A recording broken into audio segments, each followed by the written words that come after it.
Before we start, quick disclaimer, anything I discuss in this video is just a small, tiny little fraction of your human design. Your human design is very complex, very in-depth, and this is just a jumping off point, like a catalyst for your experiment. So take what resonates, leave the rest, and experiment with it. So before we explore your profiles, let's first see how to find them. So when you go to your chart, you will notice these two little squares up here on top. I have a 30.1 and a 14.3. So you'll see down here, I have that I'm a 1-3 self-projected projector. How I get that 1 and 3, which is my profile, is I choose the numbers that are behind the points. So 30.1 and 14.3. So 0.1 and 0.3, that is where the 1-3. You might have a 2-4 or a 6-3 or a 5-1. You can have any variation of number between 1 and 6. And you can think of the profiles in human design as like the personality type of your energy type. So for instance, earlier I said I was a 1-3 self-projected projector.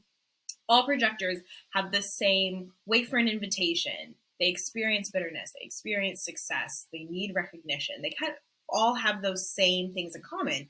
But being a 1-3 gives me a little bit of a different spin than say like a 5-1 or a 4-6.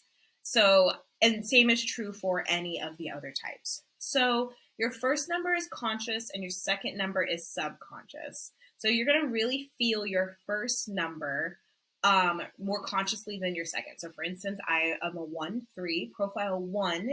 That is the first number. So that's the number I feel really conscious in, and I feel really comfortable just like identifying with. The 3, which is my second number, that's more subconscious. So those are traits that other people notice about me or you when talking about your own profile, or things that maybe are a little bit more of a reach or a stretch to fully own about myself sometimes. So when we think of each number 1 through 6, we can think of it as kind of like a house, but and the house is split into two. You have the lower trigram and the upper trigram. So if you are a profile 1, 2, or 3, you are going to really play out your personality or any, karmic missions you have in this life through interpersonal growth and communication and kind of focusing on yourself. You're part of the lower trigram. If you're part of the upper trigram of 4, 5, and 6, you're really designed to also work on yourself, but you might find that maybe your biggest lessons or your best lessons or your best work comes from this interpersonal connection and feedback loop if you have a 4, 5, and 6. And if you have a combination of the two, say you're a 5-1 or a 2-4, then you're going to have both elements of some personal work as well as some interpersonal where you're just bumping into people along the way and learning from them. If you have a profile 5 in your human design, then you are sometimes called the visionary, but I like to call profile 5 the karmic mirror, which I'll go over in a second. But you're here to ignite the world with novel, innovative solutions. And you're really here to influence strangers. So really, honestly, the glow, because you can only know a certain amount, you can only personally know a certain amount of people. So you're really here to influence strangers. We think of like profile 4 as the networker. They're in the if a party is a circle, they're in the middle of the circle. A profile 5 is going to be in the circle around people, but they're going to be more so on the outskirts of the circle, maybe talking to people who are in the circle and not outside the circle, or not inside the circle. You know what I mean? They're kind of just on the fringe in a way. They're called the karmic mirror because you can be projected on both positively and negatively, which is what makes you the karmic mirror. You are naturally great at giving solutions. The thing with those solutions is they can either be the best solution that someone's ever, received, or you fixed all of their problems, or that's the worst idea ever. That solution didn't work. You're terrible at this. It's really one or the other, and neither is the actual reflection of you, because again, you are just reflecting what the other person sees. Because again, if the solution wasn't the solution they wanted, that doesn't mean that you're a terrible person and that solution doesn't work. That just means it wasn't right for that person. But for that person, they can only see in the mirror, oh my gosh, this didn't work. This is terrible and it's your fault. So that's why it's easy for you to be on the outskirts. It's being on the outskirts. It's easier for you to kind of escape that projection or to minimize that projection. And so you're going to naturally be maybe more shy, or you're going to naturally want to be not in the center of attention, but maybe off to the left of it, or right, or up, down, whichever way you want to be to the attention. And I know that some people can really shame themselves, some business owners especially can really shame themselves about that. But where you're like, I just want to talk to everyone, or I just feel like, especially because people are drawn to fives, because again, they feel that ability to give the solution that'll change their life. And so you do attract people naturally, but you don't necessarily want to be in the center of attention naturally. So that can kind of be at odds. But some ways to kind of help minimize that in your business is maybe attending things like trade shows, because trade shows, again, you go with maybe a group of people who are, people but trade shows, you're meeting all kinds of different people. You can walk the floor, you can stay at your booth, you can go outside and, have a smoke break and come back inside to the hustle and bustle. So it's really great to kind of, be in your own energy. And again, at trade shows, you're having very short conversations with people. Maybe you're giving quick little tips and tricks. Maybe not. You're exchanging cards. You can, research or be alone or whatever, however your 5 shows up in your chart.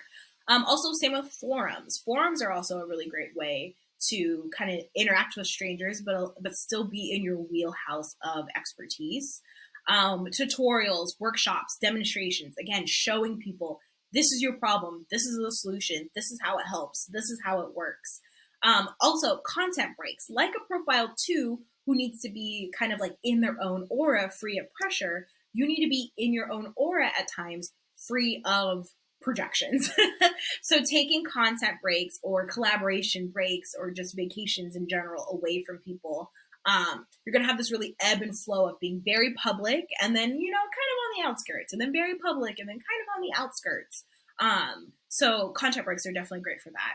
Also, collaboration with your niche neighbors. So, for instance, like I do a lot of astrology and human design, and say I want to collaborate with someone who does the Enneagram. Like, we're both kind of on, although I'm not a profile 5, so me specific, I guess I can still do this. Anyone can do these regardless, but with the profile 5, because you have access to their group of people, and their group of people are kind of maybe on the outskirts of your core group of people, or they're just a bunch of, strangers. For instance, I actually don't know much about the Enneagram. So if I had a profile 5, maybe partnering with someone whose group was totally about the Enneagram, like both of us are about self-development and maybe business development, but it's just a completely different, process and things like that. And so I could bring my stuff into that group, and they could, whatever that resonates for you as a profile 5.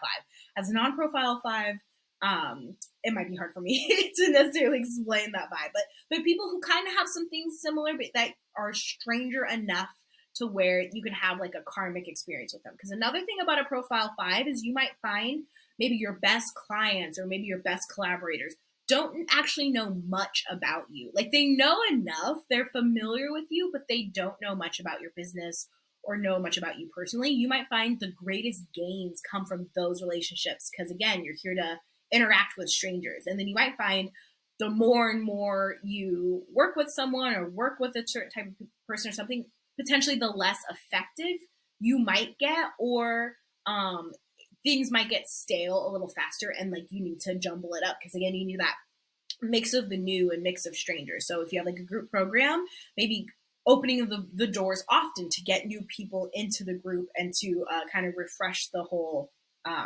mix, so it's a little bit more full of strangers than people who just like really, really, really know you. So some reflection questions as a profile 5-1. Are your solutions based in research or projection? Because again, it's a profile 1. You are a natural researcher. You need to find out if the information you're reading is true for you, and how does that work in your foundational method. And as a profile 5, again, people are projecting onto you what they think that you the type of person you are, the solutions you can provide, or the business owner, or what your services actually do.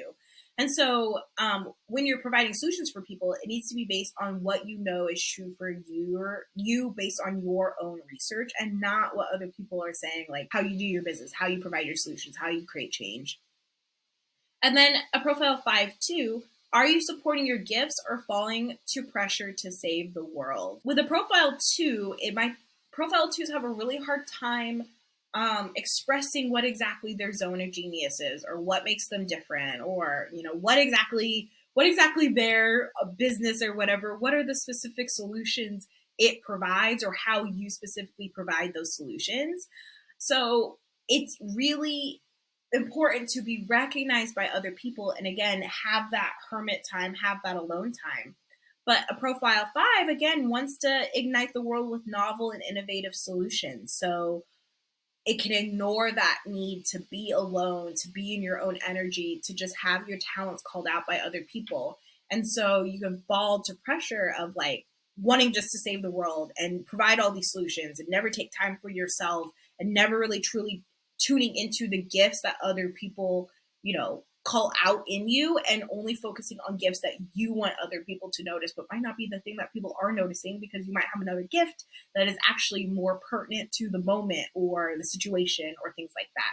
So the profile five too, it's very important for you to be in your own aura and really tune into your own gifts before providing those solutions for the world. If you love this presentation and if you love this work, I would love to connect. I'd love to support you as you kick off your holistic marketing and business and self-discovery journey. You can schedule a vision exploration call, and we'll look at your business systems. We'll look at your human design chart, your astrology chart. We'll also talk about opportunities to like align all of those and how we can work together. So you can find the link at jamerapayne.com. You can also email me, jamera@jamerapayne.com. Find me on LinkedIn, follow me on YouTube, do all the things. I would love to connect with you to make your business better. Thanks, and I'll see you in the next one. Bye.